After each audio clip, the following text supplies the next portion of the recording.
Welcome to Perspectives from HSBC.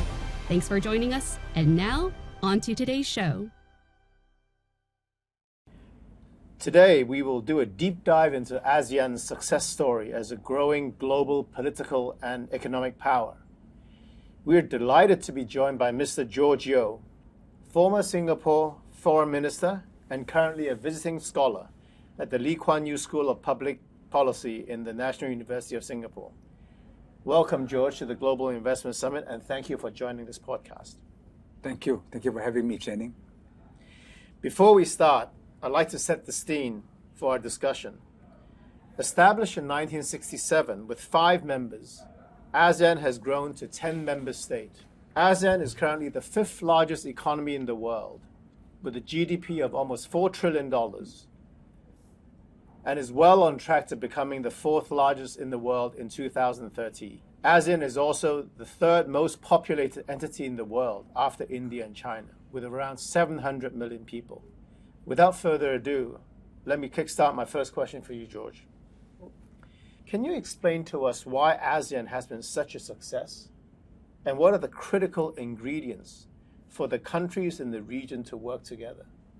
During the Cold War, ASEAN was divided between 2 camps. And the Mekong River, instead of being a river which nourishes us, became a dividing line between 2 worlds. With the end of the Indochina War, there's been peace, and ASEAN has helped to maintain the peace in the region, without which economic development is not possible. And now there's a genuine regional sentiment. I feel myself a citizen of ASEAN. I feel myself a Malayan, a Singaporean.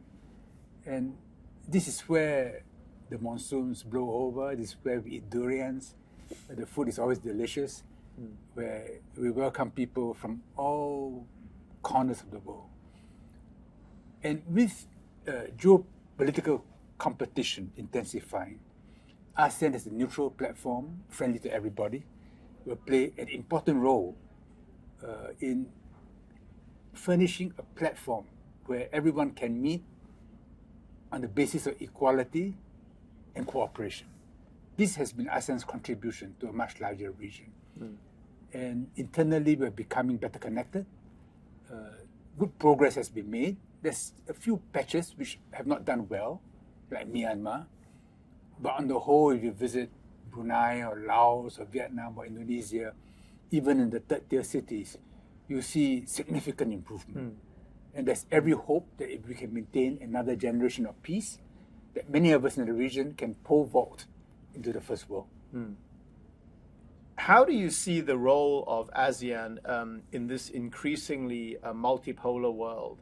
And how do you see yourself being positioned between the East and the West? We were, except for Thailand, colonized by Western powers. And we had to fight for independence. But after that, under Pax Americana, many of us made rapid strides and achieved tremendous economic progress. So the American presence is important in maintaining open lines of access and creating a larger environment of peace where trade can move freely, where funds can move freely. But America is now going through a phase where it's self-questioning. It takes a more selfish view of its own national interests. And under Trump, there's no embarrassment now in saying America first. And, well, remember that. China has, of course, become more important to all of us. And ASEAN's trade with China has been growing steadily. We now have a free trade agreement with China. And last year, our trade with China, I think, reached $1 trillion. The Belt and Road has been a great boon to us. But as our account with China grows, there's a feeling that we better diversify so that we're not completely dependent on China and not have to have a negotiating relationship which is lopsided. So the more we see our accounts with China growing, the more all of us in ASEAN seek diversification. And this is true whether you're Indonesia or Thailand or Philippines or Vietnam or Singapore for that matter. And our approach is avoid taking sides, be friendly to everybody, but look after ourselves. And if any major power pushes too hard, you'll find us leaning in a direction you do not like. So please remember that. Maybe I can pick up on one thing you mentioned about China being now your top trading partner. With this China trade growing in leaps and bounds over the years, how do you see the relationship with China evolving as more Chinese companies invest in ASEAN, and also Chinese companies wanting to sell more products, consumer products in ASEAN? With the young population, with the increasing middle class, it's a great market for Chinese products. How do you see that evolving? It's another cycle of history where China's ascendancy radiates an influence into Southeast Asia and brings prosperity into the region, into all corners of the region. There's great complementarity between China and Southeast Asia. China is dry, China is cold, China is aging. Southeast Asia is balmy, is young, is full of water. And we are more or less in the same time zone. So even though you travel long distances in East Asia, you don't have jet lag. That's a big plus. And as China develops, you can imagine a lot of older people wanting to avoid the cold will come down south. Yes. In recent years, they have developed a liking for durians. And I've been told, I can't verify it, that Xi Jinping himself likes durians and once told an ASEAN leader that China's market for durians would at least be 6 billion fruits a year. And durian producing countries in Southeast Asia are reacting to the opportunity. And it's only one fruit. So there will be a two-way intercourse. And with trade tensions between America and China, many companies, including Chinese and American companies, are relocating to Southeast Asia to avoid the line of fire. And some of them become Singaporean or Malaysian or Indonesian. So this, if we play it right, we will be a beneficiary of tension, of some tension in the world. But of course, if it leads to great conflict, then it's not good for us.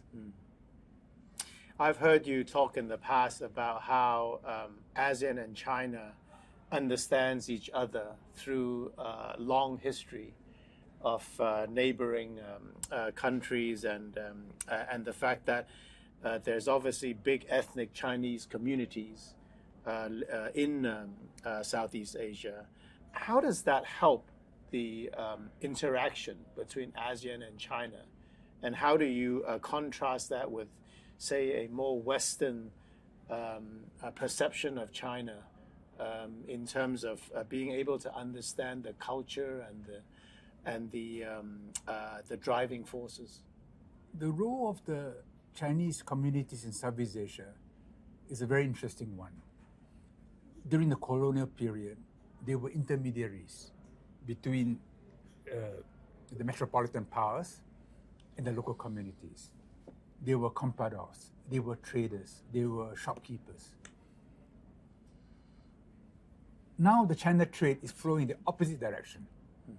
And investments and trade are coming in from China.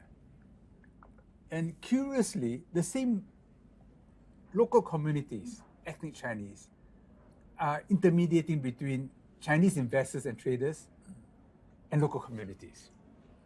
Of course, this sometimes creates tension, say in countries like Indonesia or Philippines, Thailand or Malaysia. But for the next phase of history, I see them playing a very positive role. They have greater understanding of China.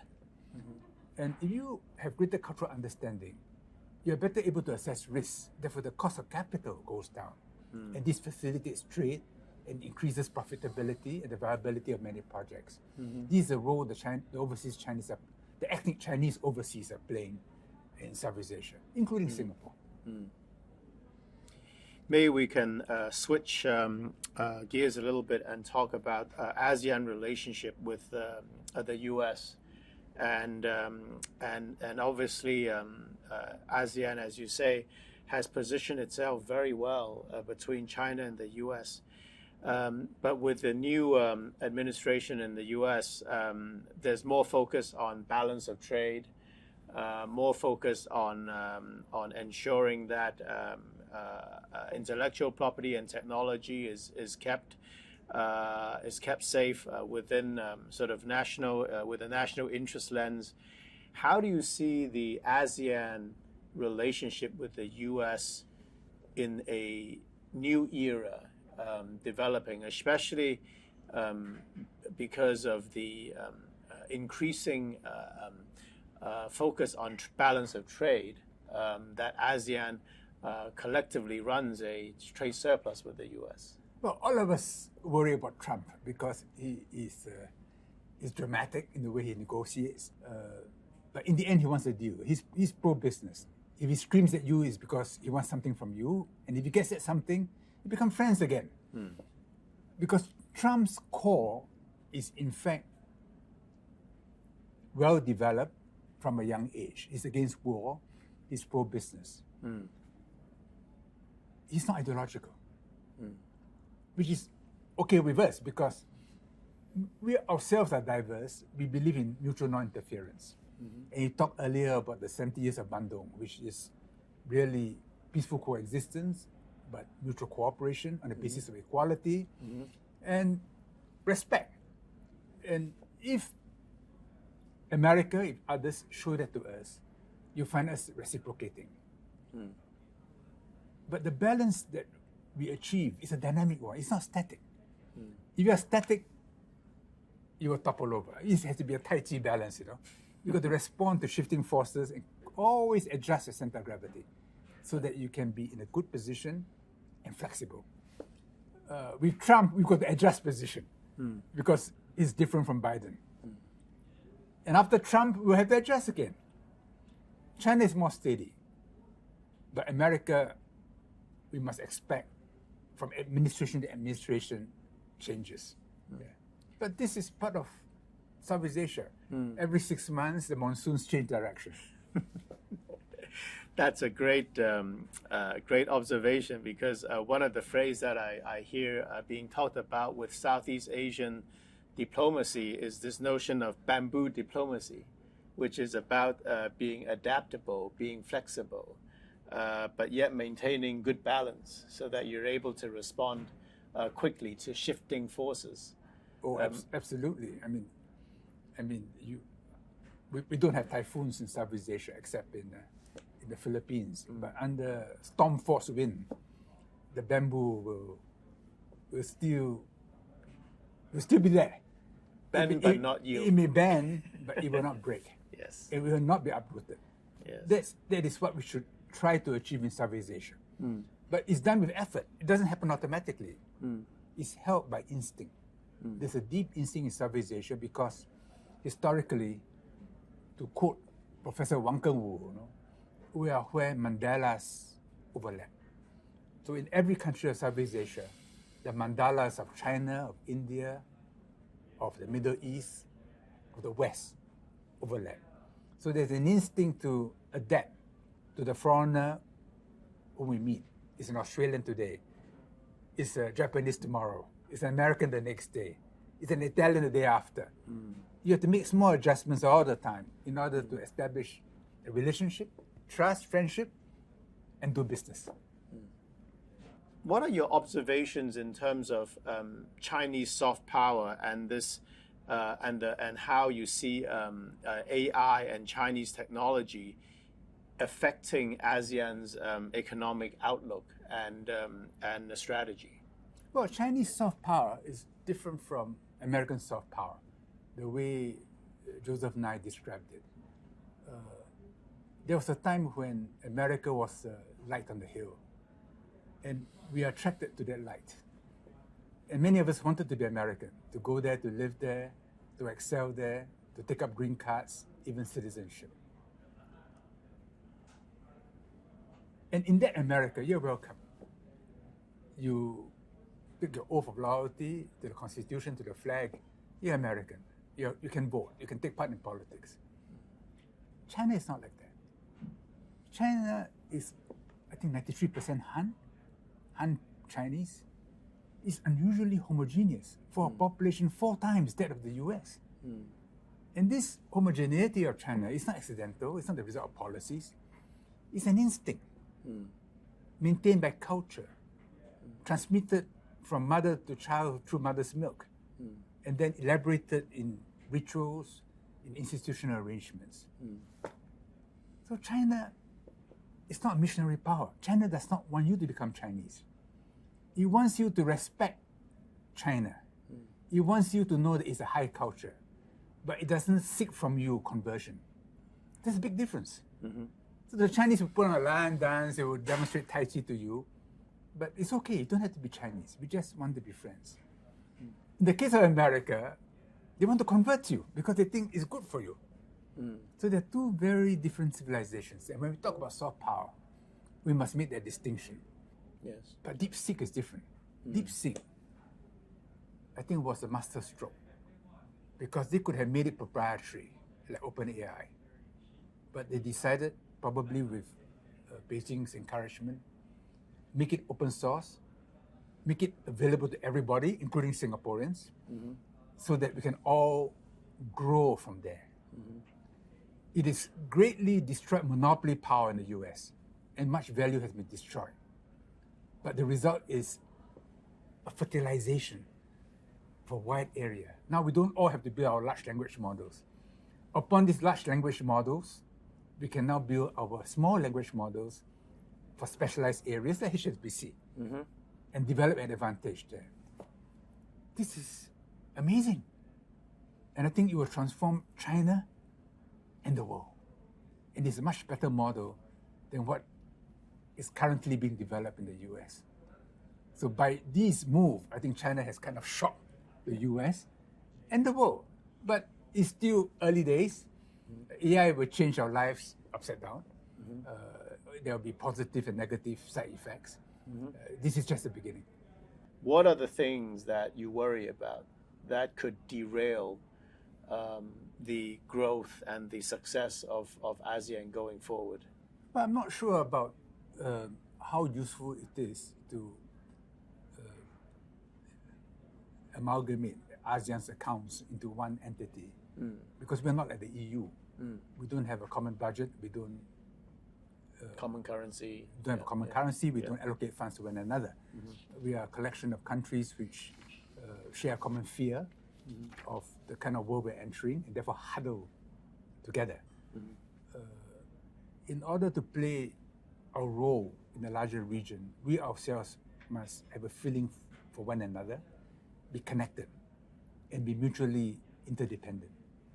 That takes time because intra-ASEAN trade is still small compared to our trade with the rest of the world. But it will grow. And increasingly, there's a sense of ASEAN citizenship. Some years ago, when I was still a minister, we agreed that in all ASEAN embassies around the world, following the Europeans, we will fly not only our national flag, we also fly our ASEAN flag. Okay. But we are not like the Europeans who are very Cartesian in their approach, who make decisions to the late night. We kind of agree generally and we move along, like water flowing. That's the ASEAN way. It's been good for us because we're diverse, we're at different levels of economic development, and it reduces tension. There's a sense of obligation by those more advanced to help those less advanced, which is a good thing.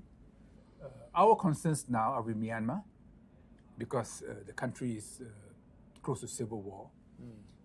The good thing is all the parties are exhausted, and no one believes he can overcome all the others.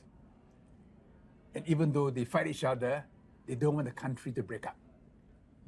So even in the north, in Lashio, which was taken over by the other side, the Brotherhood of Three, above the three flags, they had the Union flag. So if on all sides you have the Union flag, then it's possible to conceive of a political arrangement where there is unity in diversity, kind of a lower level homeostasis in Myanmar. I think that's achievable. And under Malaysia's chairmanship of ASEAN, I think there'll be a fresh push to mediate in the domestic conflict. I don't think it'll get much worse, because no one wants it to get much worse. So while I worry about Myanmar, I'm not that worried. And I think we should not lose hope. The other area of concern is, of course, the South China Sea. And there, if it's just between us and China, I think we can find a compromise solution where we recognize that we have different views. We set them aside and we concentrate on joint development, look after our fishermen, and work to mutual benefit. And with Hainan becoming a free trade port, I think we can conceptualize the South China Sea as a Mediterranean Sea. In other words, not something to be carved up and divided, but something which unites us. And this we should try to do. And I think it's achievable. And it's the start of the One Belt, One Road, when the great Admiral Zheng He rowed his ships, steered his ships down into the Africa. And even before that, Yeah. going all the way back to the Han Dynasty, which is why the Pearl River estuary plays a very important role in the history of China and in China's links to Southeast Asia and to West Asia. I mean, it was a role played by Pune, then by Macau, and now by Hong Kong. Yes. So I feel optimistic for Hong Kong. I'm very glad that you raised Hong Kong, because obviously we're all sitting here in Hong Kong, and we always comment upon, the friendly competition between the two states, Hong Kong and Singapore. And I'd very much like to hear your perspective on how do you see Singapore and Hong Kong's role evolving as Hong Kong, obviously under one country, two system, is now positioned as an international financial center for China, so that we have great financial firms and conferences that we can have in Hong Kong. And then Singapore's role as the financial capital for essentially Southeast Asia, and a great hub for wealth management and trade. There's some rivalry between Hong Kong and Singapore, which is exaggerated. The much greater relationship is complementary. Is complementary. I remember chatting with the penultimate British governor of Hong Kong, Sir David Wilson, and he put it this way: he said it's like a competition between Oxford and Cambridge. At the boat race, we are taking sides and so on, but really it's a complementary relationship, and there's growing equity interest of one in the other. Now, I myself, I'm a permanent resident of Hong Kong, and there are many families which straddle both sides, and each energizes the other. The distance from Singapore to Hong Kong is the distance from London to Moscow. We're in different geographical regions. Neither can replace the other. Hong Kong cannot replace us in Southeast Asia. Singapore cannot replace Hong Kong in China. But we can help each other. And if we help each other, each is more effective, stronger, more prosperous. I want to ask you, before we wrap up, I want to ask you one final question. As Hong Kong goes through a structural change in the economy, what observations and what advice do you have to give for our current government in terms of how we should think about our public finances, investments, and how we should position Hong Kong, for the future? Hong Kong has crossed the most difficult mountain pass. Things are being done. The bureaucracy can be more effective, but it's moving in the right direction. The key is Hong Kong is useful to China. One country, two systems depend completely on Hong Kong being outside the wall and being useful to China outside the wall. China, to protect its homogeneity, always has a wall around it. It can be a physical wall, it can be a financial wall, it can be a biological wall, but that's how China preserves itself. In the crisis, the gates are shut, Hong Kong is outside, Shenzhen is inside. And what's outside will help what's inside and connect it to the rest of the world. That's Hong Kong's position. So I don't see Hong Kong's role diminishing at all. Hong Kong is precious to China. If there were no Hong Kong, China will have to create another Hong Kong. I think it's important, given the importance of ASEAN to China, that Hong Kong builds up its presence in all the 10 countries of Southeast Asia, including Myanmar. Now, there are already links through business networks, but there should also be governmental links. I've long felt that Hong Kong needed an external service, high level, not just trade officers, who function like trade ambassadors, including Brunei and Myanmar, and help develop a knowledge network and relations network throughout Southeast Asia. Because looking to the future, Southeast Asia will become more and more important to China and to Hong Kong. The prospects for ASEAN is truly bright, and with the increasing network and the increasing connectivity with Hong Kong and China, I think it will further deepen the trade corridors and the opportunities that we have with each other. Thank you. Well, George. I remain optimistic for Hong Kong. I'm not selling my apartment. Fantastic. And hopefully you add to your visits and your time in Hong Kong as well. You can keep me your way. Thank you. Thank you very much. Thank you. Thank you. Thank you. Thank you for joining us for this episode of Perspectives. Make sure you're subscribed to HSBC Global Viewpoint to stay connected